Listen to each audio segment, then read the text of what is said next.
face-à-face de ce premier face-à-face de la semaine d'ailleurs, on a vu avec cette marche blanche dimanche, la question qu'on peut se poser ce matin, c'est l'immigration est-elle un frein à la régularisation foncière, messieurs? Elle est compliquée cette question. Elle est compliquée. J'aurais mis ça dans l'autre sens, moi. Est-ce que l'immigration est un frein à la régularisation? Personnellement, je crois pas. Je crois pas. Je pense que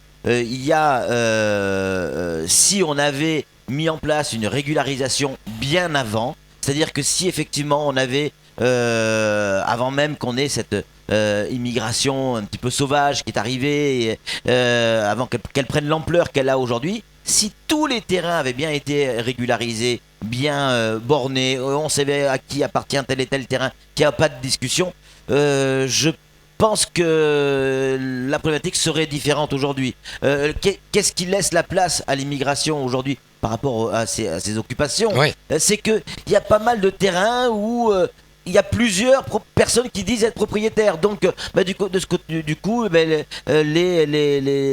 immigrés, les personnes en situation irrégulière, disent il n'y a personne là-dessus, on s'installe.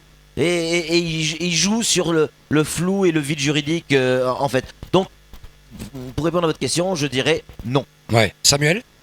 En fait, c'est drôle parce que Patrick dit non et oui en même temps. Alors moi je suis partisan du oui parce que évidemment je rejoins Patrick, il a entièrement raison quand il dit que l'État, le Conseil général départemental aurait dû régulariser, accélérer le processus. Certes, vous avez raison, il reste encore près de 15 000 dossiers en souffrance.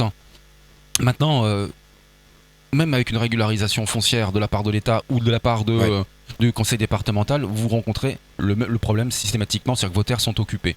Et je me souviens de François Sémur, ancien procureur général à l'époque du tribunal supérieur d'appel, qui disait, il posait une question lors d'une audience solennelle, il disait mais lorsqu'il faut 24 heures à une famille étrangère pour s'installer sur un terrain de manière illégale, combien de temps faut-il aller à la justice pour les déloger? Oui, Et il fournissait, laissez-moi finir, et il fournissait la réponse à un minimum de 2 ans. Ouais. En fait, c'est bien plus que ça. Maintenant, nous en sommes à 10. 10 ans. Il suffit de prendre le cas qui est en bas de chez nous, à Couésy. Il y a 49 familles qui sont sous le coup d'un arrêté d'expulsion, enfin d'une ordonnance d'expulsion. Ça fait 10 ans que la procédure est en cours. En quoi ça freine la régularisation? Ouais, mais là, vous parlez d'expulsion, effectivement, de personnes sur le terrain, mais on parle de régularisation. Justement, alors Le lien entre la régularisation et l'immigration. elle est toute simple. C'est que plusieurs personnes se prétendent propriétaires. Donc Oui, qu'elles soient étrangères ou pas, Ouais. prétendant avoir acheté des parcelles d'un terrain qui appartenait à une personne qui n'avait pas forcément de titre. Ouais. Donc il y a des escrocs qui profitent de ces situations et qui vendent des parcelles qui ne leur appartiennent pas à des personnes en situation étrangère. Donc dans le cas dont je vous parlais, Villa Batrolo, les 49 familles, oui, il y a des gens qui croient être propriétaires de leur minuscule parcelle et ils font valoir leurs droits face à un tribunal et ça prend 10 ans. Le frein, il est total. Et ce cas, on ne le retrouve pas que Villa Batrolo, on le retrouve partout à Mayotte. Partout. Oui, donc c'est bien ça. Donc je confirme, si effectivement on avait pu régulariser correctement depuis des années et des années, on aurait certainement, il existerait, mais certainement pas à ce stade-là, où on aurait effectivement des personnes en situation irrégulière qui s'installent sur des terrains et ils jouent avec le vide juridique où on ne sait pas trop à qui ça appartient. Et puis après, bon, évidemment, c'est la porte ouverte à toutes les fenêtres. Ça veut dire qu'après, non, mais c'est vrai, tout est possible. Mais la régularisation, la problématique entre immigration et régularisation, pour moi, il n'y a pas de lien. Pour moi, il n'y a aucun lien. Malheureusement, si, pour moi, il y en a un. En fait, vous avez raison, la question est très compliquée. Parce qu'elle est à tiroir et elle est multiple. Maintenant, on est comment dire, sur la régularisation propre et après, ce que l'on veut faire quand on a obtenu la régularisation, le développement. Le sénateur Tani le disait à juste titre avec la mission parlementaire en disant qu'en effet, l'absence de régularisation et toutes les conséquences qu'il peut y avoir avec l'immigration, avec tous les problèmes, c'est un frein au développement économique. C'est surtout ça. Maintenant, faut arrêter de se voiler la face. Quand on a un terrain et qu'on a un titre de propriété, qu'on réussit à l'obtenir, après, pour faire valoir ses droits, il faut un temps infini, donc c'est un frein, parce que vous avez des occupants irréguliers. Même les mairies ont du mal, comme Mamoudzou. Non, mais là-dessus, on est d'accord. Oui, mais le terrain, il est quand même régularisé. Regardez Doujani. Regardez Doujani. Je prends le cas de Doujani. Ça appartient à la mairie de Mamoudzou. Il y a eu 3, 4, 5 opérations de destruction et d'expulsion des personnes. Elles sont revenues.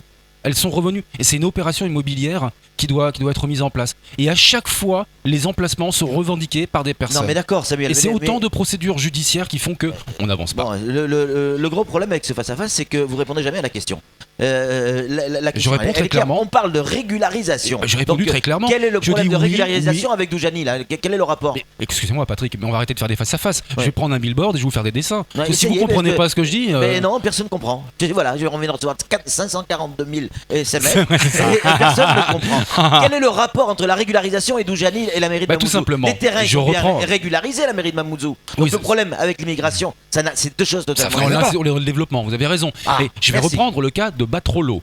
Ce sont des personnes qui se sont Mais ça vous battues. l'avez dit déjà. Mais vous alors, c'est l'avez dit. simple, mais Mais- ça se reproduit à l'échelle de Mayotte, pas que de Batrolo. Donc encore une fois, soit vous retirez les bouchons. Le problème, Samuel, le problème, il est que on n'a pas fait le job. Que ce soit côté État, côté je vous rejoins. Je département, vous rejoins. on n'a pas fait le job. On n'a pas régularisé en temps et en heure. Et Et, moi- aujourd'hui, attendez, et aujourd'hui, qu'est-ce qui se passe? Il y a beaucoup de terrains qui appartiennent à des gens qui n'ont pas pu régulariser. Là-dessus, on est d'accord. Mais parmi tous ces gens-là, il y a une minorité de gens qui essayent de tirer leur Mais marron c'est du feu. Et qui encore une essayent fois, de c'est quand même pas tricher. compliqué. C'est quand même pas compliqué d'entendre ce que je dis. C'est justement là où je vous rejoins. C'est parce que le Conseil départemental et l'État n'ont pas fait le job que C'est une l'immigration, minorité, Samuel. clandestine s'est C'est une immiscée. minorité. Non, vous Ah, vous donc c'est trompez, le- Patrick. donc ça, c'est Regardez le l'inverse cas de la de question. Bouyouni C'est la fin et de de ce Moroalé. face-à-face. Mais La fin. Bouyouni, il y a bien un problème sur le terrain.